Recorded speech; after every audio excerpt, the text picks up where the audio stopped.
So, in reference to grace evolution and cancel culture, there's some examples that are pretty prevalent, pretty popular in mainstream right now that I definitely want to touch base upon, just because I feel like we as a society handled each case differently, yet for the majority of them, at least for these two examples, it's the same crime. Yeah. And I'm kind of curious to hear your feedback on it and just, once again, elevate the convo. So the first one is going to be the infamous, especially because we're in Chicago, R. Kelly, and the way, what was the name of that documentary that just came out?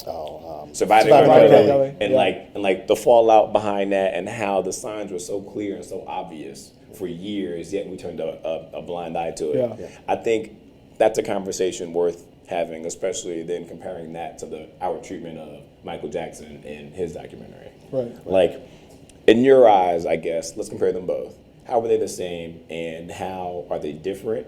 And then on top of that, how do you think we as a society went about handling both circumstances? I feel they both share extremely troubled men, like continuing to live in a cycle of the hurt that they experienced then hurting other people. Yes. I think with R. Kelly, it's a very sensitive topic, so 100% clear off the bat, like no excuse, no justification, nothing's okay about it, not at all. When the interview with Gayle King was going around, people highlighted a lot of different points. The thing that stuck out to me the most was when she asked him. She said, Robert, you were abused from the ages of 6 to 13, and how did that affect you? And like that, he goes, it didn't affect me at all. Immediately. Not one bit. And she's like, well, not all who have been abused become abusers, but many abusers have been abused. Yes. Right. You're saying this didn't affect you one bit. He goes, not at all. Didn't affect me one bit. So for me, I literally saw that and I paused it and was like, holy crap. I want to pause real quick, Yeah. just because, do you think he said that because he still wanted to presume his innocence? Yes. I don't think he's being truthful in that moment. Because he said something different in the GQ article 2 years earlier. Okay, yeah. When he said that, because he was abused, he was aware of his sexuality at a much younger age, which made him more sexual at a much younger age. Yeah. So to me, he was lying in one of those two things, right? Yeah. I didn't know about that. And this is like 2 years ago. Yeah. And this is like 2 years ago, this article. Okay, Easy to figure out when he was lying, I think. Yeah, exactly. Right, clearly. Right. There's a point. I think if he was telling the truth in that Gayle King interview, I think it shows that he's in a pure fantasy land Which he should be now. Which he could be. Which, Full defense mode right now. Right. Which in ways explains the outburst. Once again, doesn't justify it. Right. But a lot of the time they talk about how if you experience trauma at a young age, whenever anything related to it comes up again, you actually go back to that age. That's right. So we see him acting as a young prepubescent boy, Yes. unable to control his emotions, Yes. unable to process his actions. Yes. It's like when you find out like a little kid did something wrong. No, I didn't do that. It's like Exactly what happened. That's exactly what happened. But he essentially is unable to. So I think there's that. And then I think you look at Michael and you look at Neverland, all these things. Well, he was never allowed to be a kid. He was never allowed to have a childhood. He literally, came from this household where there was the standards and the rules. And I know there's some could be conflicting stories on what occurred there, but it obviously wasn't an easy upbringing by any means. Right. Then he's thrust into this unforgiving world where he's passed from person to person in terms of how they handle him and the influences that they have. And so he becomes older and he goes, well, now I can have a childhood. And to us, it's the weirdest thing ever that you would build this world of being a child. But if you never were a child, it makes a lot of sense. It makes sense. It makes sense that you would do that. Absolutely. Now, that doesn't justify laying in the bed with kids, et cetera, having sleepovers with just a bunch of children. Doesn't make that okay at all. But it does make you go, okay, there's huge trauma, not confronted, not addressed, that they've experienced, not even factored in some degree, that then informs this behavior that we're seeing. Right. And it's just this cycle that we see. Hurt people hurt people. Yes. Over and over and over. People hurt people. So, that needs to be the combo. I'm so glad that you led talking about both of those case studies by trying to explain their behavior by what they went through, right? Because for me, that is the only thing that, the prompt you posed, as a society, how do we handle it? For me, it's I don't know what that means sometimes, right? Yeah. What we should do with it, in a conversation or on TV and social media is to learn why it is that they behave that way. Why is it that like their standard and their values are different from mine? That's what we do with it as a society. There are other mechanisms that can handle punishing him. We don't need to cancel him. We don't need to do that, right? Like that's going to happen. And I also, and I don't know if this is controversial or not, but I don't have much of a problem separating the art from the artist. I don't either. Right? I just don't. For me personally, I don't have a problem with that. Because again, like that's one world that he lives in. Also, if that's your value judgment, you don't want to listen to music anymore. Maybe it makes you think of it. Maybe you feel guilty. Cool, do that. That's your relationship with that art, right? But as a society, like we're not responsible for punishing him. That's right. I don't think we need to do that.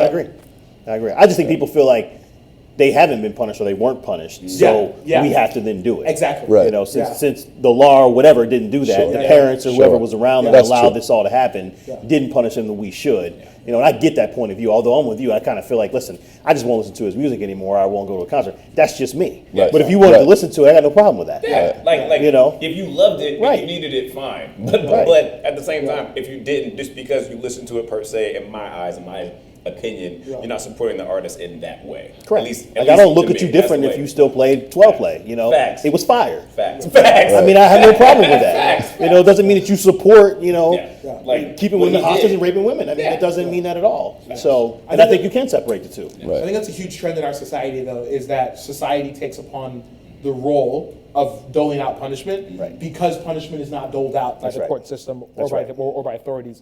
And I think we're seeing that with this. I don't know if it's a resurge, but this resurge in kind of like protest culture, where it's like, okay, like we cannot trust, and like we cannot trust the courts, we cannot trust law, we can't trust these things to have these things get done. We have to take it upon ourselves. And even if we want to try to get it to the courts, we often have to protest, do all these things just to get the ear or the attention to go, okay, I guess we're going to look into this blatant crime and actually go to trial about it as opposed to ignoring it. So I do think that's definitely a bleed over from people seeing, okay, we couldn't get anything done about any of this stuff, but if we as society take it upon ourselves to actually dole out punishment, then the courts step in and say, I guess we'll punish too. My whole flip side with that is, okay, so R. Kelly goes to jail. What happens next? Do those women feel healed? What actually, because it kind of gets me hot a little bit. But so then what's the result? What are we doing about the other people that aren't as famous as R. Kelly that's out here perpetuating the same kind of stuff? That's other people just as famous who we let slide like him. Facts. For so long. Facts. And still do. Because the reality is there's people that still because R. Kelly was not an unknown thing. Yes, he's not an exception. You ask people that grew up in Chicago. I was literally talking to someone yesterday, and he's like, yo, my girlfriend at the time, he's like, I was 14 years old. My girlfriend was telling me how R was coming to the school. Like, people knew. This wasn't, this isn't, and this that's isn't the conversation. An expose that came out. And that's the conversation. So that's the conversation. It's one of those things where I think about it, and I was talking with some friends of mine recently about it, and I was just like, so if you know that as a child, and granted, maybe it's not as cut and dry. Like for the most part, this abuse happens in secrecy. The children are ashamed, this, that, and the third. And I get and understand that. But if you do know that your child was exposed or a victim of abuse, there should be ways, there should be avenues, there should be things that we should implement and or do just to make sure that they don't repeat the behavior to other people. There's this clip that I wanted to get to. I was reading in the paper in the Chicago Tribune. This kid, I think his name is Austin Miller. Let me double check. This YouTube star, Austin Jones, this YouTube sensation who was just sentenced to 10 years because he coerced young girls and sending him naked photos and this, that, and the third. And it was really interesting to hear him articulate how why he did it and how he felt about it. Because when he was younger, he was molested and physically abused by his father. And the judge was like, you of all people know how traumatizing that is for you. Why would you do that to somebody else? And he was like, I wrote this song and long story short, in the lyrics, it talked about how I have these boxes in my life, and if I don't unpack them, it'll lead to chaos. And he was essentially like, I feel terrible that I created boxes in other people's lives. Yeah. And it's one of those things where I'm like, these are the conversations that we need to be having. Yeah. Like wrong is wrong. I get that, but wrong's going to keep on happening if we don't bring solutions into these equations. Like bad is going to always be around. Honestly, for a lot of those victims, they end up repeating because they feel like that's the power they then have. So if you were abused, you feel like the only way to get over it yourself is to have that same power, so you then abuse. And now, I don't think that way, but physiologically, I'm not wired that way. But I couldn't fault somebody who is wired that way, And right? And there's no avenue for us to allow them to, get away from that before they then do it a second time. Again, not excusing R. Kelly because, of course, wrong is wrong, right? Yes. But he was abused at 8 years old. I mean, so, who was there to say, listen, you're going on the same path? And by the way, he's hanging out at McDonald's and malls and all that stuff. It's like, you're clearly doing what happened to you. Like, so who stepped in at that point? Yeah. When Michael Jackson was creating Neverland, somebody knew that he was recreating a childhood he didn't have. So who stepped in and said, we know why you're doing this, we get it, but you can't do it. So here's another avenue for you to get over this without then becoming an abuser. But I don't think the systems and structures are in place to the degree that we would like. For instance, because if we're not someone, having these conversations yet. Yeah. Folks are still pointing the fingers, cancel, but we're not like, hey, Yeah. in the future, how could we go about helping such a thing? Yeah. And I think that's what I want this conversation to be, Yeah. is like, let's just stop demonizing and let's actually do something. Yeah. Especially with something as sensitive as that. I completely agree. Like, Yeah. if someone comes to you and says, I'm having these thoughts about younger, girls, younger boys, etc., where would you send them? Where you know that they would be safe to actually process through it that's correct. and get better. That's a Where great would you point. send them? That's a great point. That's fair. Because as of now, we literally live in a society where it's like, and I hear people say it in response to these things. Oh, special place in hell. We need to. Oh, you know what? If someone, I would take them out back, shoot them in the. We just As need if to- that's a solution. But You know what? say that, We need to take everyone It's who true, feels yeah. that way and just chop off their, Right. you know what I mean, et cetera, et cetera, et Yeah. cetera. And I understand the anger. Once again, it's wrong. Right. No justification. But if someone's struggling with those thoughts, Where do they go? and they are aware they're wrong, and they do not want to act upon them, where in society have we created the place, the system, and the structure for them to enter into, know that they will be allowed to heal, and not act upon those things, and then come out and be reintegrated into society? There's no place. There's no place where we wouldn't demonize them and throw them out like trash.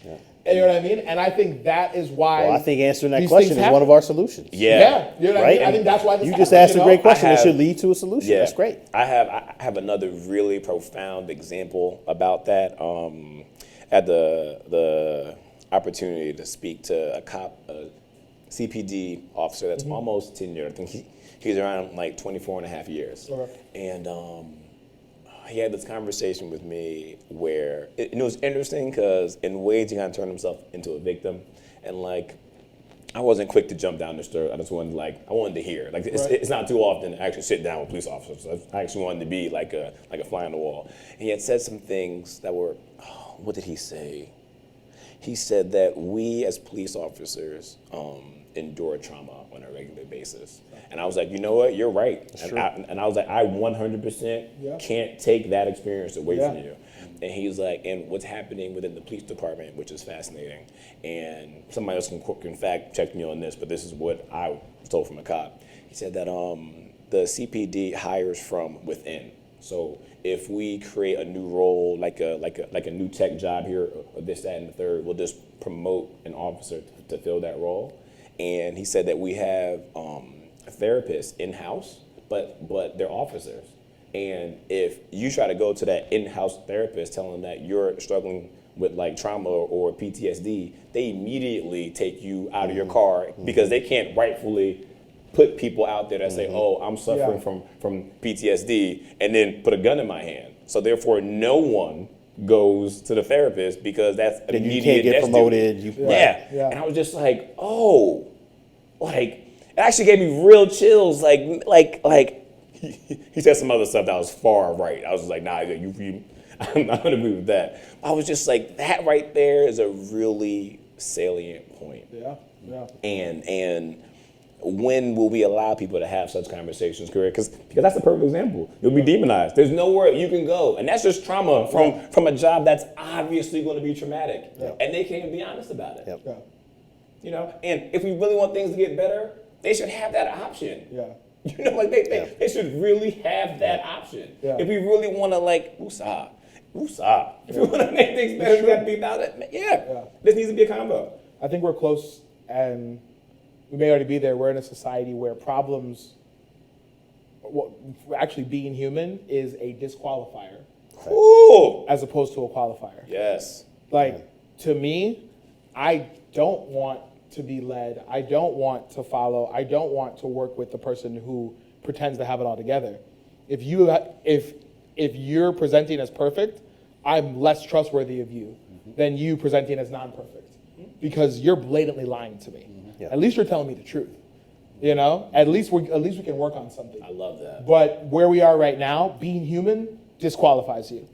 So I mean, there's such like a philosophical tension, right, between like, and I'm thinking about education right now, like restorative practices and harsh discipline. I mean, I see every day in my school building people that are firmly in one camp or the other. One, as if it's a binary in the first instance, right? But two, like, people don't want to be soft or people want to be hard, and it's like, and I don't know where on balance we come out. Like, I don't have the data or the wisdom to tell anybody that, you know, but I know that I see it in individual people all the time. And on top of that, what with celebrity worship, you're not, I mean, you want to talk about being soft or being honest or being perfect. I mean, that's what we see all the time from them, right? I mean, like, that's the bargain that we have with them. Like, they're not representing, when they make a mistake, it's because of an exposition, right? It's because because somebody else told on them, right? And so, so we don't have, I mean, like, these ideals that we hold ourselves to, and the people that our kids look up to and want to be and idolize, and like, they're not doing any of that, right? It's not on their television screen, which is in their face, you know, 90% of their day probably.